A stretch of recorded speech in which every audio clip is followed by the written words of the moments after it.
Welcome to this edition of Morgan Asked For podcast, 24th of January, about 9 o'clock here. Cyclones are just about ready to go to halftime here.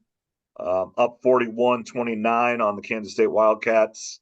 The Hawkeyes lost earlier to Maryland, where they had the lead. I did not watch it, but they did lose. I think that was at home, and now with Beth Getz getting the permanent AD job, will the next person she fire be Fran McCaffery? I don't think so. I think he may leave on his own, kind of like a Steve Alford, situation, or a Greg McDermott, at Iowa State, where they both weren't doing well and were probably going to get fired in the next year or so, but both left for other jobs before they actually were fired. Yeah, Beth Getz getting hired is a story in its own. I'm glad that they did hire her. As far as Fran goes, I haven't paid much attention to the Iowa men. We've talked about it a few times in earlier episodes. So with Fran being there, it feels like it's run its course. But again, that I'd save that for you and Zach and Tassel or whoever that pays a little bit more attention to the men's side of Iowa basketball. Yeah, I mean, they have their ceiling, so far with him. He's never been to a Sweet 16 as either, with Iowa or any other team that he's coached. And then, just, some people don't like his demeanor on the court, which whatever. And then, the biggest thing is, maybe the crowd, they just don't have very big crowds there, and that's coming into play as well. So, things may not be going his way, but they have went to 4 straight NCAA tournaments, and we'll see how this one goes. It doesn't look like this year, but you have an opportunity. If you win a lot of games coming forward today to not help, they would still have a chance to go. Obviously, in the Big Ten, if you win games, it's very easy to get to the NCAA tournament, but you do have to have a certain amount of wins. For me, the men's basketball team to just it's second place now to women's. Oh, We're yeah, Iowa's a women's basketball school, but we'll get into that later probably. yeah, absolutely. You know, Obviously, the big stories for us is the NFL, and the playoff games. Probably 3 of the 4 were good. The Texans and Ravens game was good for the first half, but then the Ravens went in the second half and just showed why they're probably the best team left, I would say, with their beating of San Francisco on Christmas, and then still playing. The number 1 seeds are playing home field, so it has went chalk that way. And then we have the 2-3 seeds, so no big surprises. Probably the biggest surprise was the 49er Packer game, where Packers, I'm not going to say dominated the game, but definitely were in charge of the game for most of it. Brock Purdy did not play well, but when the drive was needed, he went down and led them to the game-winning score, and did not make the critical mistakes as Jordan Love did. That's really what it came down to. He made a couple plays and didn't make the mistakes. As far as Brock Purdy goes, yeah, he didn't play very well the first 3 quarters. But again, on that last drive that he had, he made plenty of throws, clutch throws. A lot of people wondered if he could do that, and he proved that he could in that game. Jordan Love and the Packers, you're right. They probably feel like they should have won the game. I'm sure Packer fans feel that way. Love made a critical mistake there with about right around a minute left or 55 seconds. I forget And exactly, he but didn't the have to Packers make had that throw at that time. no, they had 2 timeouts left. That, if it's fourth down or last play of the game, I understand making that throw. You got to do what you got to do. But when you got 2 timeouts and right around a minute, that's the type of throw you can't make. You got to take your check down, throw it out of bounds, try to run the ball and live for another day, because there was still plenty of time left in that. But the Packers, really the surprise team of the playoffs so far, I think, in either conference. From my expectations, I didn't see the youngest team since the merger going in there, winning at Dallas and coming close to winning at the 49ers. So I think there's a lot of good, Packer fans should be hopeful going into next year for sure. Absolutely. they're young. Like every single offensive player is in their first or second year, receivers, I should say. Mhm. Aaron Jones is a quality back, and as much as you hate to say it, and they even kind of said it on the broadcast where he was hurt for 4 or 5 games at the beginning of the year, and they think it was actually beneficial. That game management that the NBA does, it's a real thing. I mean, I know why they do it. I don't like it, but I do understand why they do it because Aaron Jones looked unbelievable the last 4 or 5, 6 weeks. And it's because he didn't play for 5 or 6 weeks. So instead of playing their 18th, 19th, 20th football game, he's playing his 15th. And they're all bumped and bruised and they're all sore. And he just has that many less carries on his body for this year. Yeah, blessing in disguise, just like you said, sort of similar. We'll get into Lions here in a bit, but they weren't using Jahmyr Gibbs as much in the beginning of the season, and they have a two-headed monster at running back with David Montgomery there from Iowa State, and now Gibbs is really hitting his stride, and Montgomery's still doing his thing. So that's sometimes an early injury or not getting as many touches for a player can be beneficial, even in the NFL, which there's less games. You compare it to the NBA, sort of the same thing though. You don't want any of your top players to get injured, but if they can get rest and not have those carries, it can turn out to be a good thing.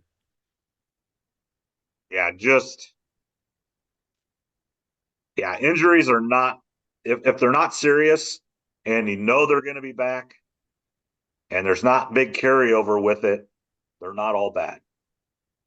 No matter what season you are, NBA, baseball, football, as long as you're healthy when the time matters, that's what matters. You don't want to get hurt in December. I mean, that's bad. But getting hurt in September or early October and sitting out till mid-November isn't all bad. It's all timing. We've talked about the past couple years where I've said any team that ever makes a Super Bowl has to avoid the injury bug. Mm-hmm. Typically, and has to get some bounces going to go their way. Well, with the injury bug, I mean, if you have a couple players get injured early in the season, but it's not season ending per se, Right. like an ACL or something, you can get them back the second half of the season going into the playoffs. Mark Andrews might be coming back for the Ravens, it sounds like this coming week. Yep. So it's a lot of it's timing. I mean, you still have to be very good to be at the Final Four here, but timing does help every year for these teams. Well, you think about Brock Purdy, you know, if he would have not got hurt in the last play, let's say he gets hurt the first playoff game, misses a couple, and then didn't have that whatever surgery, and he didn't play the first half of the season, and they're 5 or 6-0 with some other quarterback, do they not go back to him? But he got hurt in the last game, so he didn't miss any games, and he was ready to go when the season started. So timing of that injury was perfect for him, I guess. Timing is a big deal. Fans don't want to hear it because I think fans feel like you're taken away from their team's accomplishments. But for any team that's ever made the Super Bowl or won it, timing and a little bit of luck is involved in all these championships. Absolutely. So we kind of talked 49ers and Packers there, Lions and Bucks. Again, just a great atmosphere. Detroit is all in. If Brock Purdy was not the quarterback of the 49ers, I would be all in on the Lions. I mean, it's as simple as that. I am cheering for an Iowa State quarterback. And he happens to be for the 49ers, so I guess I'm cheering for the 49ers.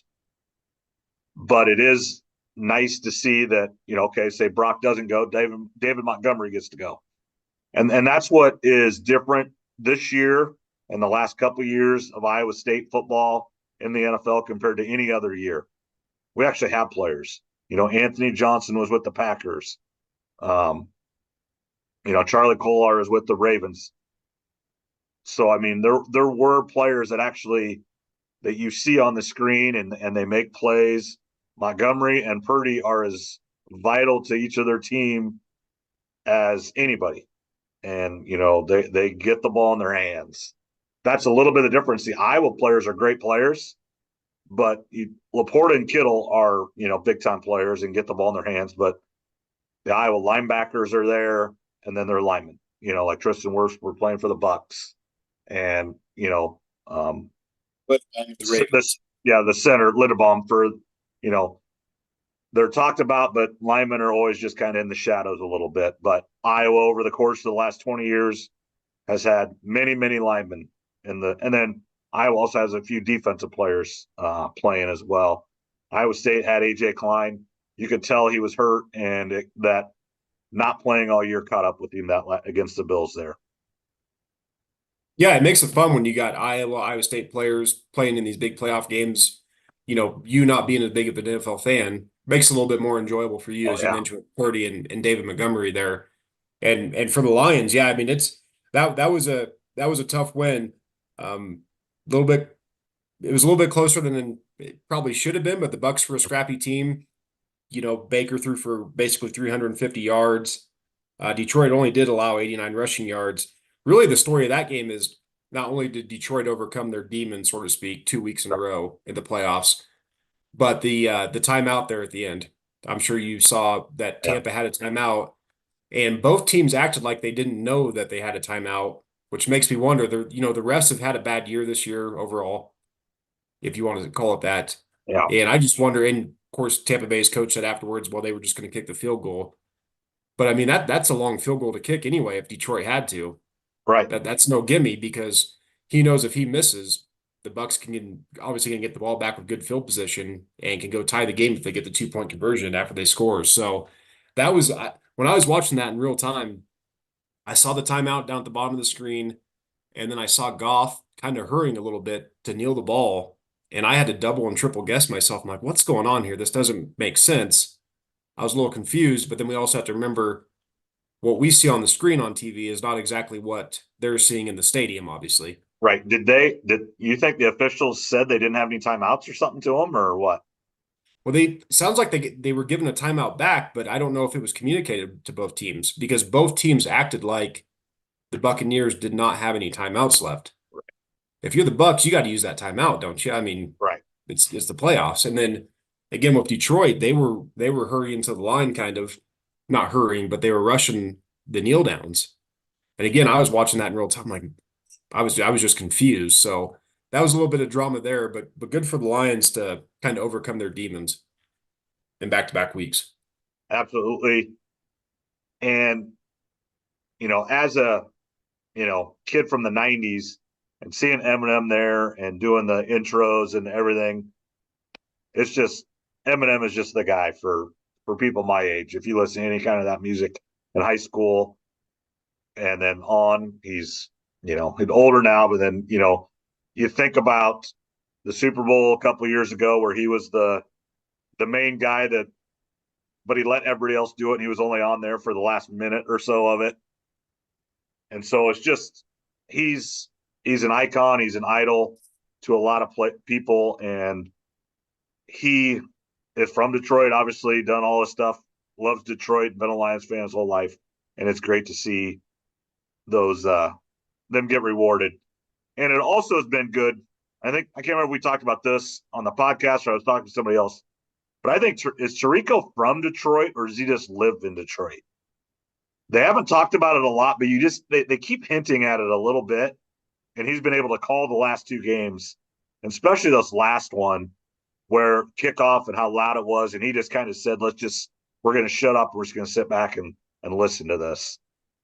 Do you know if is he from Detroit or does he live there? Or maybe, I mean, I guess it could be both. I'm not sure if he's from there. I thought I did see something the other day where he's from. I'm looking right now. Yeah, I'm not sure, I guess, but yeah, I do remember hearing that. But regardless, though, it is a special time for Detroit. Right. The, people thought they were going to lay an egg versus the Rams, which that was a great game. And in this game too, they were moving the ball really well through the air. I thought they didn't run as much as I thought they should have, but they were trying to take advantage of the passing game, which there were some mismatches there. But all in all, like you mentioned, Eminem, the scenes, and I almost think it's going to sound weird to say, but I think it's good that they're going on the road this week. I think it takes a little bit of pressure off their shoulders. They can play a little bit more freely. Now, whether that means they win or not at San Francisco, we'll get into that later. But it was pretty impressive for them to win two playoff games at home when it's been so long. for him. Yes, just, recapping here, we both had the Lions and we both had the 49ers. So both games we've talked about so far, we got right. Ravens and Texans, there's really nothing to talk about that one. It was just kind of very good first half, close. Ravens just took over in the third and fourth quarter, really the third quarter, and then just kind of coasted to victory there. Ravens are the better team. Texas made a heck of a run, rookie coach, rookie quarterback, really didn't play bad against the Ravens. They just weren't as good. I truly believe that. It's just sometimes you ran out of steam, whatever you want to call it, but the Ravens are really good. And so we both got that right as well. 3-0. And then, the game of the weekend. I mean, it was because of who it was. Did you see the number on this? I think I might have. What was it? What do you have written down? 50 million people. 50 million. That's I thought saw something like 49 point something, but yeah, right at 50. And the only game that will beat that all year is the Super Bowl. And then in perspective, now national championship and everything will have a few more than that, but a regular college football game on a Saturday gets like 4 or 5 million people. That's 10 times as many people watch. That's why the NFL is king. It will be king, and I don't know how you ever get away from it as king. And they're just printing money, and whatever networks are gonna have to pay, they will pay whatever to get those rights because they can sell those commercials for just ungodly amounts of money. It's tough for the NFL to for anything to beat the NFL, obviously. But I was just thinking, the Chiefs and Bills. I know the Bills are 0-3 in this era right now against Mahomes and the Chiefs. But if you In could the pick one playoffs. playoff, if you could pick one play in the playoffs, but if you could pick one playoff game every year to watch, Chiefs and Bills is the most dramatic. I mean, you got these backwards passes that are laterals, and you got fumbles and interceptions, and Josh Allen's running over people, and Mahomes is running around. Kelsey scoring touchdown, his brother's jumping out of a booth, drinking beer. I mean, Bills and Chiefs is the most fun to watch, I think, by Oh, far. absolutely. And And it's, and I know, like you said, the Chiefs are 3-0 against them in the playoffs. They have their number. and they're 0 and Just, 3 against them in the regular season. That's what's yeah. amazing. But the dramatics, though, of the playoffs, I mean, the first drive that the Bills had, the very first play, Diggs fumbles, the tight end Right. has to knock it out of bounds. Right. It was a penalty, but it was a smart penalty because they didn't turn it Right. over. And then a couple plays later, Josh takes off running, throws it backwards. It probably was a forward pass, but the Chiefs didn't challenge it. And I mean, it's just the very first play of the game, you got drama. Like these Yeah. Chiefs and Bills is the most fun to watch, I think. Yeah. And then, the Bills' time might be up too, because I'm sure you saw this, but the cap hit over the last 5 years, it just keeps getting, it was like 4.5, 6.5, 8.5, 10.5. Like this year was 15 or 20, but then next year is $47.5 million cap hit for Josh Allen. And, that's what the NFL has come to. You're paying Mahomes, you're paying Allen $50 million, and then you hope you have a good enough team around them, or you get the rookie scale. Now it's not going to be as low as Purdy, where it's getting 900,000, but someone like a Caleb Williams, Drake May, they're going to pay $4 or $5 million a year for 5 years, and then you get a great team around him. If Brock Purdy was getting paid $50 million a year, he could not have Ayuk, Samuel, Kittle, McCaffrey. It just wouldn't happen. And Trent Williams. And that's just on offense. You just couldn't have those people. No, you can't. And that's the thing with Buffalo moving forward. They're gonna have to make some decisions. I think they're probably gonna trade Diggs or try to trade him. Von Miller, I don't know that contract off the top of my head, but I'm sure they're going to try to move on from him. They have a lot of defensive players that are free agents coming up on this free agency period. They're going to have to hit on draft picks because they're going to have to get guys on cheap contracts, like you just mentioned, whether it's offense, defense, or both. They're going to have to hit on draft picks because Allen's making so much money, and that's the balance of the NFL. That's what makes the NFL so great is every year almost 80, 90% of the league has optimism that they're going to be good. And we see every year new teams make the playoffs. Teams that made the playoffs the year before don't make it. It's, that's what makes the NFL so good is the parity of it. Yes, but think about who is always there. The Bills are there. I mean, overall, the Yeah, Bills have been there. The Chiefs are there. The 49ers have been there. You know, it's parity, but it's not. It's it's parity for, great coach or great quarterback, and then a little bit of parity is probably the right yeah. mix. The Cowboys are really good every year. They just lose in the playoffs. I mean, it's, Mm. um, just one question here, and Chris, I'm going to credit Chris Williams, Iowa State Cyclone fanatic, and he does an Iowa Everywhere podcast. He's a Vikings fan, and then one of his friends he had on a podcast is a Bills fan. Who is the more tortured franchise, the Bills or the Vikings? Both of them are 0-4 in the Super Bowl in the history. Now, obviously, the Vikings haven't been to the Super Bowl since the 70s. The Bills more recently, not recently, four early in the 90s. So it's been 30 years since they've been there. Both of them have been good recently, but never able to get over the hump. Who is a more tortured franchise, the Bills or the Vikings? Boy, I mean, recency bias says the Bills, but if you go back to the Randy Moss, Culpepper years, Chris Yep, night. Carter, Yeah, and then the Brett Favre year that they had in yep, 09, where they should have went probably. But recently, obviously, the Bills, when you combine their 90s teams yeah. along with this little era of Josh Allen, that's a good question because both are well run. These are not bad, these are not poorly run franchises, as I'm trying to say. The Yeah, difference is the Bills have found their franchise quarterback and they can't get over the hump. The Vikings are still searching for their franchise quarterback, but most years are pretty good. That's a good one. I'd have to think long and hard about which that one is that more there's the argument right there. The Vikings are always mediocre, like 7-9. Let's go back to 16 game schedule. 7-9, 7-9 to 9-7. You have your outliers a few years. A couple years ago, they made the NFC Championship game with the chance to go back home and play in the Super Bowl and got killed by the Giants. Or it was no, the Eagles beat them the year the Eagles. I think the Eagles won it. And the Bills went to a stretch after they went to those Super Bowls. They went 17 years in a row without the playoffs.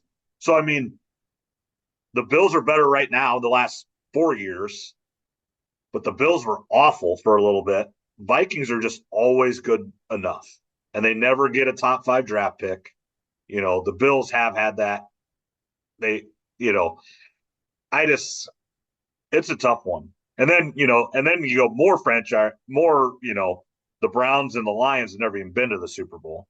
I mean, the Browns lost their franchise, go to Baltimore and they win a championship like 2 years later. yeah, I mean, right now, obviously, I'd rather be the Bills because they have a franchise quarterback. Right. I mean, that's an easy one, right? But yeah, that's definitely a good question because both are well run, the Bills and the Vikings, but both have had their fair share of heartbreak, to say the Right. least. It'd be nice to see one of them, eventually get that Super Bowl monkey off their back here soon.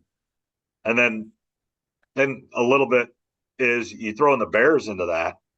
Now the Bears have been to a Super Bowl in the last 15 years, but it was kind of they weren't really that good. They made it. They went through 2 quarterbacks that year. Obviously, 85 were one of the best teams ever, but that was a 1 year run. And, people my age, I was 5 years old, 6 years old, you know. But so overall, in the course of the last 40 years, they've not been good. I mean, they've been way worse than, so that's another franchise that just isn't good. Yeah, and speaking of the Bears, I mean, if they really do decide to keep Justin Fields and pass on Caleb, then we'll save that for down the line when there's nothing else to talk about. I had to get that out Yeah. because I don't know. Yeah, Surely, and surely their new coordinator, Waldron, knows what he wants to do. Right now, it's not his final say. I understand that, but surely before they hired him, or there was some understanding, hey, do you want Fields or do you want to go get another guy? That has to be asked, or he has to say it, or, hey, am I going to have Fields or am I going to have a new guy? I mean, that had to be talked about, discussed, something, didn't it? it'd have to be pretty black and white, in Right. my opinion. Not in a lot of things in life aren't black and white, but this one would be like if you're going to take the offensive coordinator job of the Bills, or excuse me, the Bears, you want to know, do I have the freedom to get Caleb Williams or stick with Fields if I want him? Because I don't think they should stick with Fields, but that's, like I said, that's something that we can get into after the Super Bowl, because then we'll have free agency and draft coming up. But Yeah, I that's hope that's I your favorite time of year. favorite time of year, but I hope for the Bears' sake that they're not going to stick with Fields. That's anyway, that's a discussion for another time. All right, so this weekend, Chiefs at Bills, and then Lions at 49ers. Let's go with the Chiefs and Bills first because it's the Chiefs and first game. Ravens. Chiefs and Ravens, sorry. Chiefs Yep. and Ravens on Sunday afternoon. Who do you got and why? Well, first of all, let me ask you a question. Do you remember my Super Bowl pick before the season started? I do not remember it, but I have my notebook right here. I can go back and look. Well, I'll just tell you, I had Chiefs versus Lions in the Super Bowl. How about that? So you're still alive. So I saw both. I guess you're gonna pick them, aren't you? Well, what kind of guy would I be to have two of my teams left in the Final Four and not pick them? So I'm kind of giving that away. I didn't know if you remember that. I got to I give did myself a remember. I got Yeah, to give myself a little bit of credit, not for the Chiefs by any means, but I have to be one of the few people that had the Lions in the NFC Championship game and the Super Bowl that they still have to win the game right. to make that happen. But no, for getting a little bit serious here, Chiefs and Ravens. The Ravens are the obvious favorite. They should be the better. They are the better team right now. They probably should win, but a big game like this, I'm just going to put my faith in Mahomes and Reed and Travis Kelce, and I'm predicting Chiefs 23, Ravens 20. Okay. So I'm just gonna write that down. 23-20. I am gonna go with the Chiefs as well. And it is simply, I mean, I think coaching Reed's probably a little better, but Harbaugh's no slouch. So I'm gonna call that kind of a wash. Lamar and Mahomes are two of the top three quarterbacks in the league. I have no doubt about that. That's not an argument. And it's simply Mahomes has been there before and Lamar is not. That's really all my decision is. And that probably should be canceled out by home field advantage. So I mean, again, this game's close. I'm going to go 24-20, 27-24 Chiefs. So very simple, similar to you. But just it is simply Mahomes and the Chiefs have been there before. Have the Ravens with Lamar even been to the championship game before? I don't think so. This goes back to the Super Bowl last year. You and I talked about it. I told you I thought the Eagles were the better team, the better roster overall. They had a quarterback playing at a high level, but the X factor was Reed and Mahomes. And that's what's coming into my play here. I know the Ravens are the better team. I know they're probably the smart pick, but I haven't seen Lamar, like you said, play in a game like this. So I'm just going to trust Mahomes' experience in these Yep. moments to come out on top somehow. I wouldn't be surprised if Lamar makes a couple mistakes. I wouldn't be surprised if he runs all over the Chiefs though either, but Right. I'm just going to put my faith in Mahomes until I see otherwise. I learned my lesson last week by picking the Bills. Yeah, it is simple. I'm with you. It is just Mahomes and the Chiefs have been there. Simple as that. Yep. I agree with you. All right. 49ers, Lions. I'm simply going with the 49ers because I want Brock Purdy to win. It's that simple. I do think they're the better team. That doesn't mean they're going to win the football game. If Purdy plays like he did the other night, it could be, and a couple of those are actually caught for interceptions. It could be a long night. I don't know if he was nervous or that weather really got to him, just in his head, just as much physical. It's not easy to throw a wet ball. It is hard. He's not the biggest guy in the world. He doesn't have huge hands, and then once it got in his head, and hopefully we'll get a great Brock Purdy throwing it to Kittle, throwing it to Ayuk, getting it to McCaffrey. Hopefully Debo can play. You know, if he doesn't play and they could get by this and that gives him 2 more weeks of rest, that could be bad news for the Super Bowl for whoever they play, Chiefs or the Ravens, because then Debo would be, I would assume, pretty much, I mean, not 100%, but 90% with about a month off. before you play again. For sure. And this game, I think a couple things real quick. I'm just going to ask you a question. Obviously, the 49ers are one of the best teams in the league. We're talking about the Final Four here.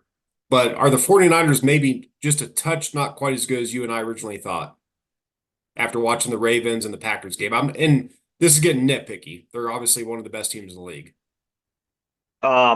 Maybe. But it is nitpicky because you think about the Ravens are probably the best team in the league. I mean, just so they got beat by one of the best teams in the league. And then the Packers are one of the best teams at that time. You know, they were playing as good as anybody.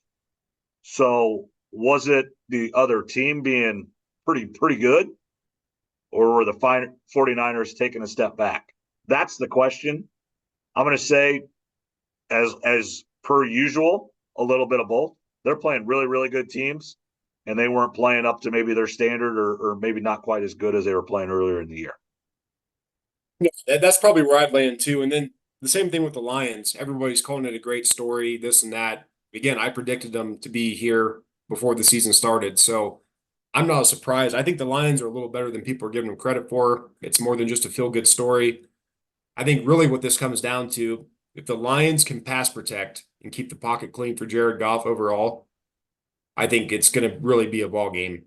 If he's getting pressured and hurried, and he'll make some mistakes, and then the 49ers probably win. Flip side, how does Brock Purdy play in this moment? Because remember last year he only played a series or two Yeah, before I he heard got right hurt. away. Yeah. So it really comes down, in these big games, it comes down to the quarterbacks.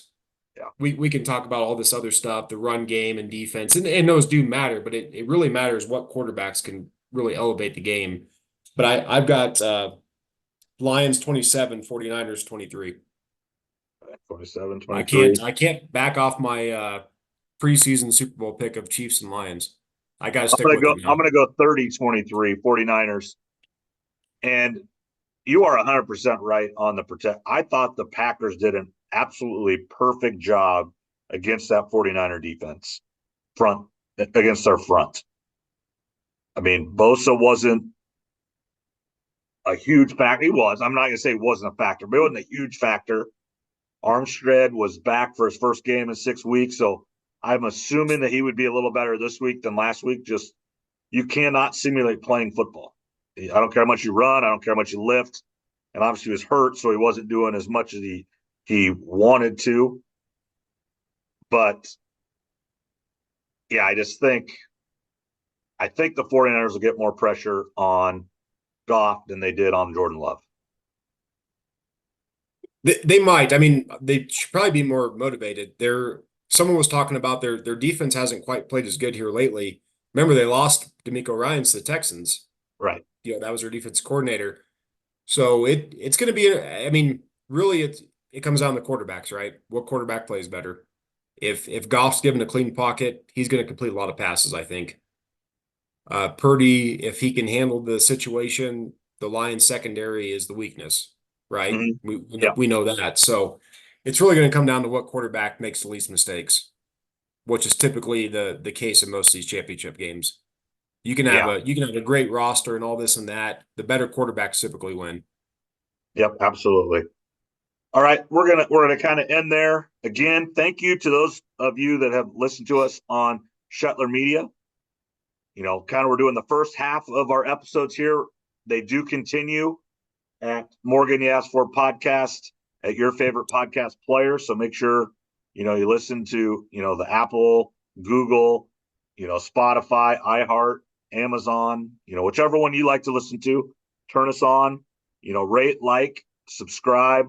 And we really appreciate that. And again, we want to thank Steve for allowing us to be part of his media and his lineup there at Shetler Media Group. So again, thank you to everybody listening there, and welcome to Morgan You Asked For podcast. He's Trevor Voss. I'm Ryan Morgan. We'll be back with more after this short break here.